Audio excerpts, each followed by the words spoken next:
নামাজ কলমা তো ছেড়ে দিয়েছো, এর কারণ এটা নয় যে তুমি বেনামাজি। তোমার নামাজ কলমা ছাড়ার কারণ ভিন্ন।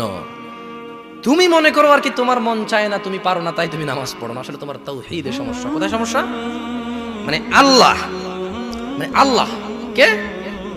আল্লাহ তিনি যে তোমার হিসাব নিতে সক্ষম এবং তিনি যে তোমার হিসেব নিবে, তুমি এটা পরিপূর্ণভাবে বিশ্বাস করো না, তাহলে তো তুমি নামাজ পড়তে। তুমি মনে করো আর কি তুমি নামাজ পড়ছো না, তুমি গাফেল। এই জন্য তোমাকে বলেছি আল্লাহকে ভয় করতে হবে। ফর এক্সাম্পল, আল্লাহ নামাজ ফরজ করেছে। কে নামাজ ফরজ করেছে? আল্লাহ। মুয়াজ্জিন আজান দেয়, তুমি নামাজ পড়ো না। তুমি মনে করো তোমার দান সাদাকা তোমাকে উদ্ধার করবে? তোমাকে ভুল শিখিয়েছে। আমি মানুষ, ছোট হতে পারি। শোনো, জোর জবরদস্তি করে কিছু কথা আমাকে শুনিয়েও দিতে পারো, এখান থেকে নামিয়েও দিতে পারো। বলছি না তোমরা নামাবা, বাট এটা পারো। তবে মনে রাখবে, কথা যেটা বলে সেটা উল্টাতে পারবে না। কেন পারবে না জানো? কারণ এই কথা উল্টানোর জন্য তোমাকে কথা থাকতে হবে। মনে রাখবে, তোমার দান সাদাকা যা হিসেবই হবে না। তুমি কি মনে করো হিন্দু লোককে আল্লাহ প্রশ্ন করবে কিয়ামতে, এ হিন্দু, এতগুলা বুতকে পূজা করছিস, ঠিক আছে বল নামাজ কেন পড়িসনি?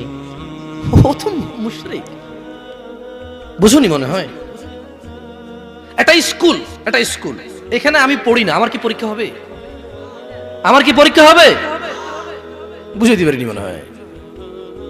তো যে মুশরিক, তার নামাজ রোজা হজ যাকাতের হিসাব কিসের হিসাব? সে তো অলরেডি এমন অপরাধী যা ক্ষমাযোগ্য নয়, যা কি নয়, ক্ষমাযোগ্য নয়।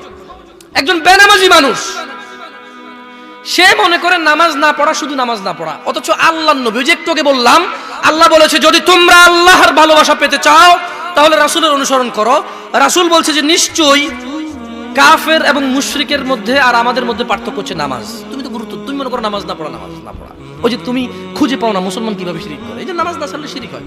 দেখো, আমি অনুবাদক, এখানে যারা বুখারী পড়ায়, মুসলিম পড়ায়, তিরমিজি পড়ায়, হাদিস তারা পেয়েছে না। হানাফি, শাফি, মালিকি, হাম্বলি, তিরমিজি, আবু দাউদ নাম দিয়ে তুমি পরিবর্তন করে গোপন করতে পারো, কিন্তু আছে।